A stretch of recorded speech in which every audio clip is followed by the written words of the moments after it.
Se você quer ser empreendedor, uma coisa essencial que você tem que saber é a forma com a qual os seus funcionários pensam. Será que em geral as pessoas procuram trabalhar no curto prazo ou no longo prazo? Como será que os funcionários de uma empresa enxergam o ambiente de trabalho? E mais fundo do que isso, como será que as pessoas enxergam o trabalho em si? Hoje eu vou te tirar todas essas dúvidas te explicando a construção do sujeito do trabalho e de que forma que a subjetividade ela é construída nesse meio. Então, bora começar, rapaz!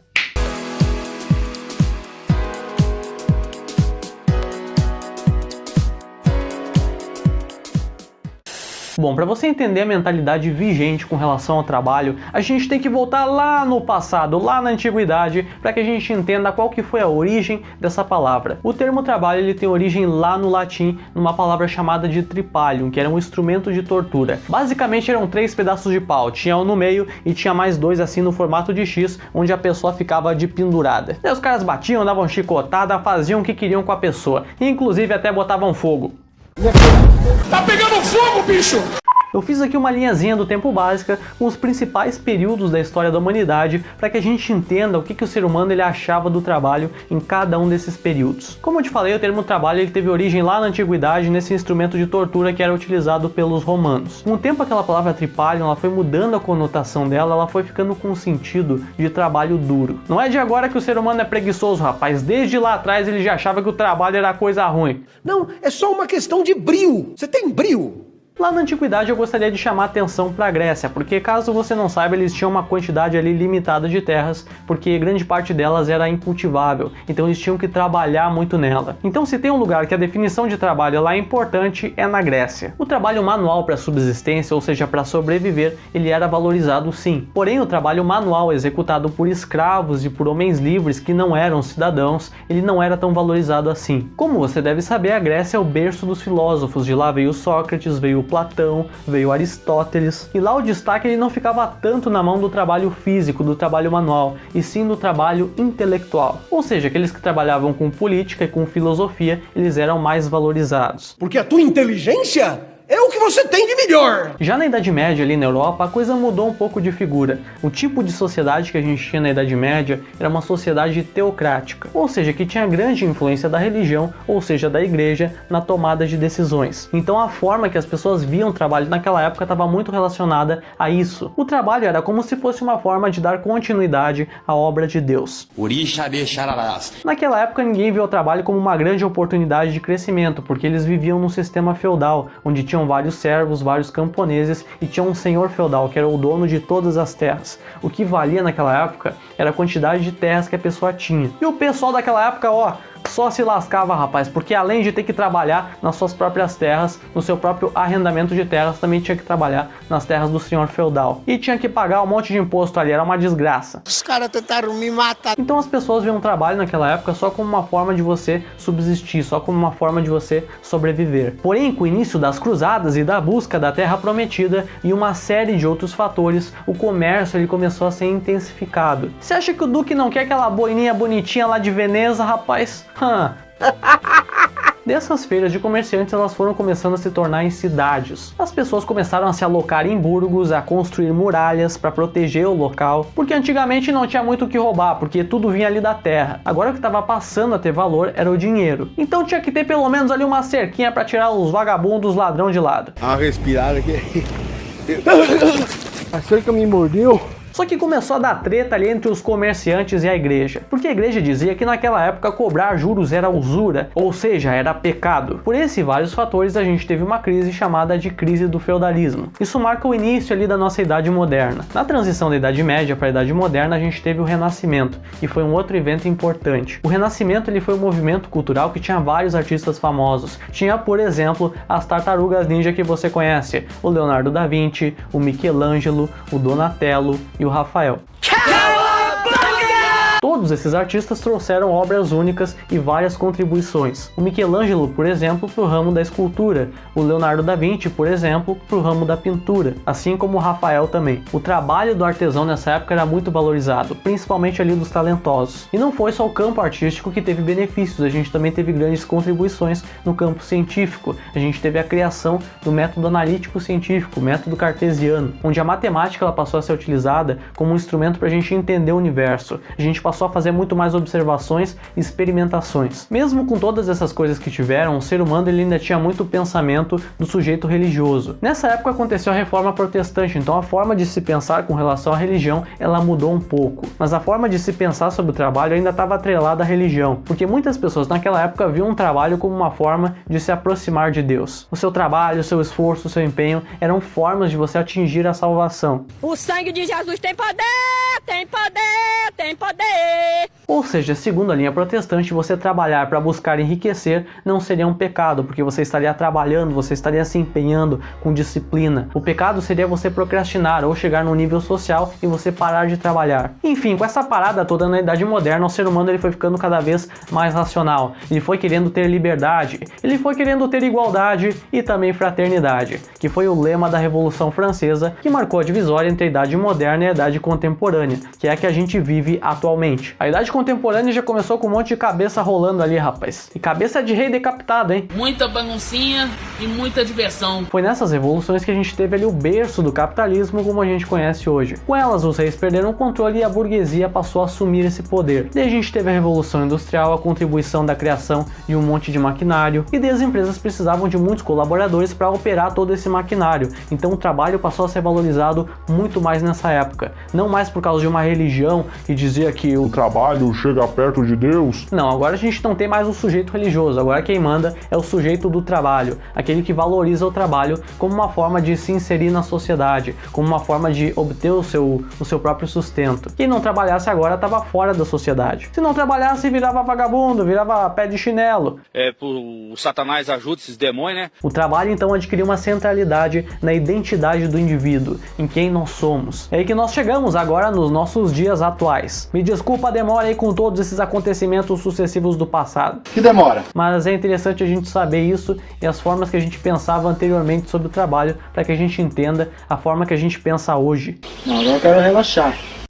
Hoje em dia a gente consegue identificar duas formas do trabalhador ele se relacionar com o mercado. A gente tem o Old Deal, que é a antiga forma de se relacionar, e a gente tem o New Deal, que é a nova forma de se relacionar. O Deal, no caso, significa contrato ou negócio. É um termo ali, ó, em inglês, rapaz, ó que chique. I don't understand. O Old Deal é aquela forma de interagir com o trabalho que as gerações um pouco mais para trás, elas utilizavam. Tipo a geração Y e os Boomers, que deve ser aí os teus pais, os teus avós, bisavós. Depende aí qual novo você é.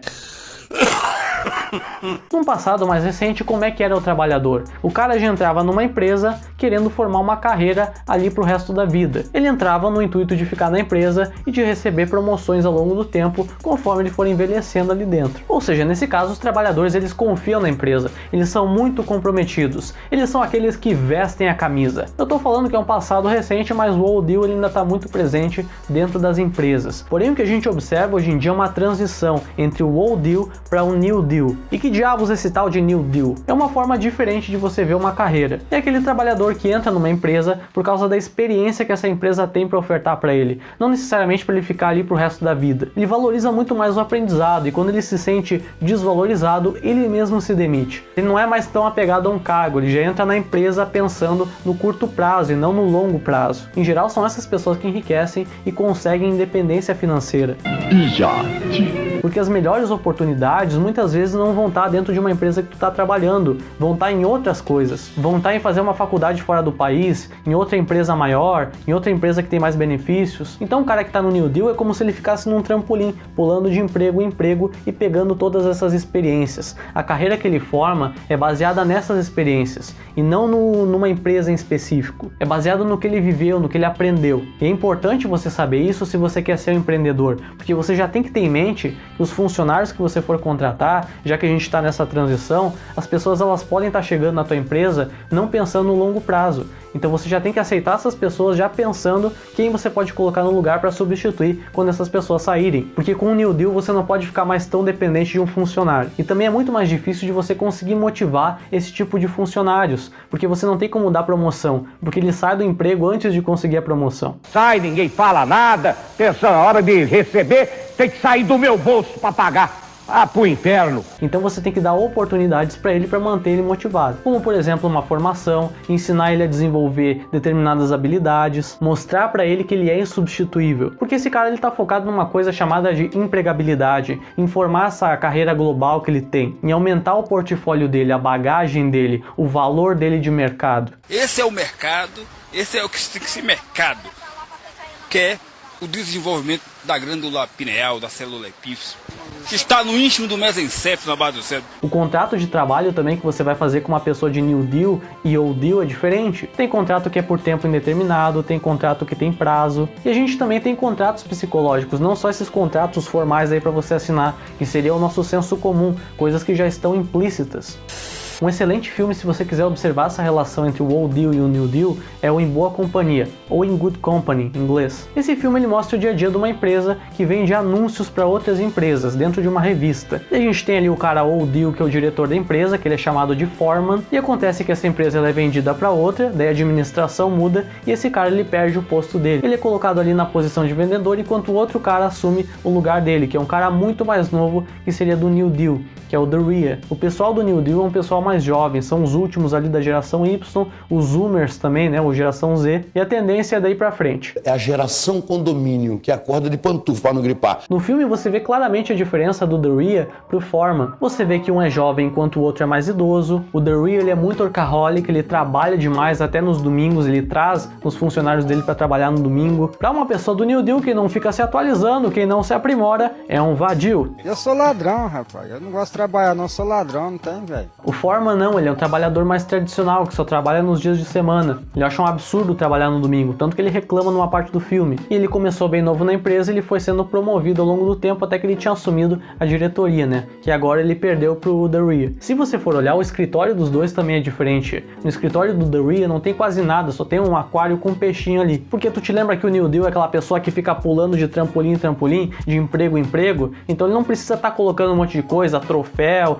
quadro, retrato de família, que nem o Foreman coloca. Se tu for olhar o escritório do Foreman, tá cheio de coisa. É como se tivesse um pedacinho da casa dele ali no escritório. Esses dois estilos de se relacionar com o trabalho, eles também afetam a vida pessoal. Se você for olhar a vida do Foreman, ele tem uma família, ele tem filhas, ele tem esposa, ele joga tênis com a filha. Se você for olhar o The Rhea, ele não tem praticamente ninguém. Ele tinha uma esposa com a qual ele se divorciou, porque ele se focava muito no trabalho. Quando você bota muito foco numa coisa, as outras ficam deficientes. Essas pessoas do New Deal que se preocupam muito com o trabalho, elas em geral têm um círculo de relacionamento delas muito fechado, a empresa só. Não tem amigos por fora pra ir em festa, pra ir em locais diferentes. É só aquela bagaça ali. Melhor do que nada. Então as amizades e relacionamentos amorosos, eles costumam vir do trabalho. Tanto que o The Rhea, que namora a filha do Foreman no filme, ele conhece a filha dele no trabalho. Quero pegar o número do WhatsApp dela, irmão. Ele também tenta sair e fazer amizade com todo mundo no trabalho, porque essas pessoas do New Deal, elas entram nessa solidão muito grande. Solidão entre aspas, né? Porque cada um é de uma forma, isso daí não é uma regra. Tem algumas pessoas do New Deal que conseguem conciliar as duas coisas. Em geral são aquelas pessoas que têm cronograma, tem tudo anotadinho, tem agenda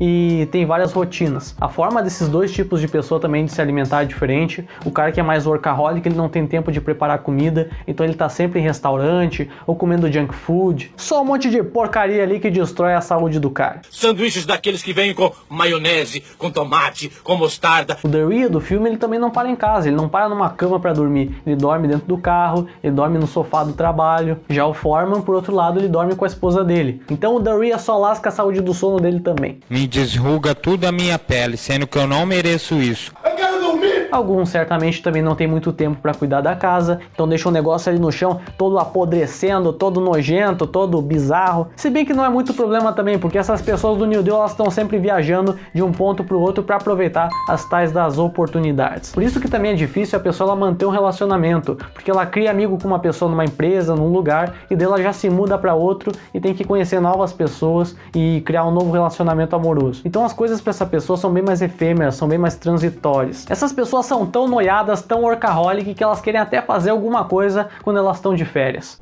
Caracas. Hoje em dia é muito comum aquele turismo voluntário. Tu vai na agência de turismo e eles te dão uma passagem lá não sei pra onde, na África do Sul, e você vai lá fazer trabalho voluntário. Pode ajudar uma comunidade pobre, pode ajudar o meio ambiente, pode ajudar a salvar algum animal em extinção. Como essas pessoas do New Deal elas são mais esclarecidas, elas ficam mais sozinhas, elas passam a se perguntar qual que é o sentido da vida. E ter esse tipo de experiência voluntária é uma coisa que pode trazer alguma resposta. Ou essas pessoas elas fazem também para ter uma coisa a mais no currículo, para ter uma coisa que some na carreira, porque a filantropia que você faz conta também. E hoje em dia com a globalização é muito fácil de você viajar para outros países sem ter muitos problemas. A diferença financeira dos dois personagens do filme também é muito grande. O Darryl, ele consegue comprar carrão, mesmo que ele tenha batido ali o carrão dele quando ele recém saiu da concessionária. Vai ser burro na cadeia, velho! O cara vem me fechando, cara. O Foreman, ele não tem muito dinheiro, e o dinheiro que ele tem que distribuir para a família dele para pagar as contas. E quando ele teve que pagar para a filha dele fazer faculdade, ele teve que fazer empréstimo. Olha só que desgraça. Foi.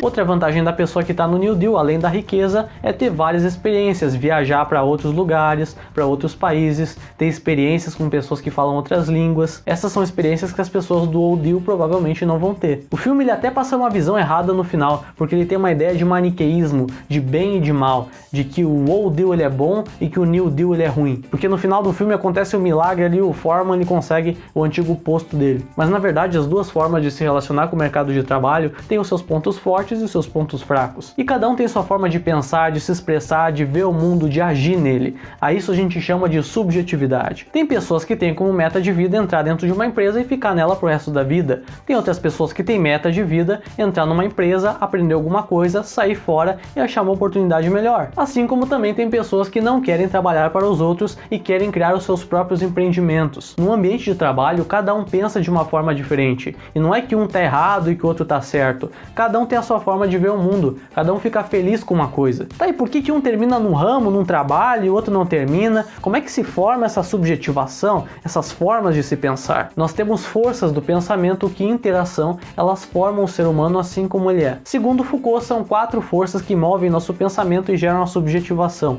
que são o querer, né, o que a gente deseja, o que a gente quer da vida. Quero café! A gente tem o conceber, aquilo que a gente entende da realidade, aquilo que a gente concebe dela, e a gente tem o imaginar e o recordar. Afinal de contas, nossa consciência também ela é embasada no que a gente viveu no passado. As experiências que a gente teve no passado influenciam no que a gente é hoje. Essas 4 coisas estão sempre conflitando entre si. É isso que forma a subjetividade de cada um. E o Foucault ele também tinha o conceito de modos de subjetivação, que basicamente é como se fosse a tua escolha do modo de viver. O modo de subjetivação, por exemplo, é a escolha estética, de você escolher tonificar os teus músculos, de você escolher ir para uma academia. Isso implica em várias outras decisões e também modificações de hábitos na tua vida. Tu também vai ter que acordar mais cedo, tu também vai ter que tomar banho, tu também vai ter que mudar toda a tua alimentação, fazer uma dieta personalizada. Meu Deus. A pessoa que pegou a escolha estética, ela vai tomar decisões diferentes na vida dela do que uma pessoa que, por exemplo, pegou a escolha de política, que vai ter hábitos totalmente diferentes e aqueles hábitos vão afetar a subjetivação dela também de uma forma diferente. É por esses motivos todos que cada pessoa é de um jeito. Tem gente que adora advocacia e tem gente que odeia. Tem gente que adora odontologia e tem gente que adora emagrecimento. Cada um tem a sua noia e o seu estilo de vida em um determinado assunto. Até as pessoas que trabalham na mesma área, no mesmo ramo, elas são diferentes, porque as forças elas atuam de uma forma diferente. E muitas vezes as pessoas elas tentam segurar, elas tentam cristalizar essas forças. É o caso do Foreman, é o caso das pessoas que são do Old Deal. Elas não buscam sempre mais e mais conhecimento, mais aprimoramento, mais evolução. Então a subjetividade delas fica mais estável. Já as pessoas que são do New Deal estão sempre aprendendo coisas novas, estão sempre mudando a forma de pensar, estão sempre fazendo novas experiências. A subjetividade delas é muito variável. Essas forças elas estão sempre brigando com uma força de turbilhão. Só cuida para não subjetivar demais e ficar meio bêbado das ideias por aí. Tirar uma ondinha, né? Para uma pessoa do Deal ela mudar, alguma coisa tem que acontecer na vida dela, algum acontecimento, a morte de uma pessoa, tem que ser alguma coisa drástica para a pessoa mudar a forma dela pensar. Só que nós vivemos em grupos, nós vivemos numa sociedade e muitas vezes a forma de pensar de várias pessoas se une e dessa forma a subjetividade ela também é cristalizada na forma de leis, na forma de regras que são escritas e muitas vezes regras que não são escritas, são só faladas, né? Muitas pessoas quando nascem, então crescendo, elas ouvem no ouvido que elas têm que trabalhar para outra pessoa, que elas não devem empreender porque é um negócio não é muito arriscado. Isso é uma coisa do senso comum. Uma outra coisa do senso comum no quesito das finanças seria que toda pessoa tem que investir na poupança ou tem que ter uma conta corrente. Nem passa na cabeça delas que elas têm várias opções de investimentos no mercado. E essas cristalizações de subjetividade que contêm alguns enganos, alguns equívocos, são coisas que a gente tem que pensar na nossa vida, para que a gente não caia em nenhuma cilada e a gente consiga viver de fato uma boa vida. É isso que as pessoas do New Deal perceberam, que o conhecimento, o aprendizado, ele ajuda a ativar a subjetivação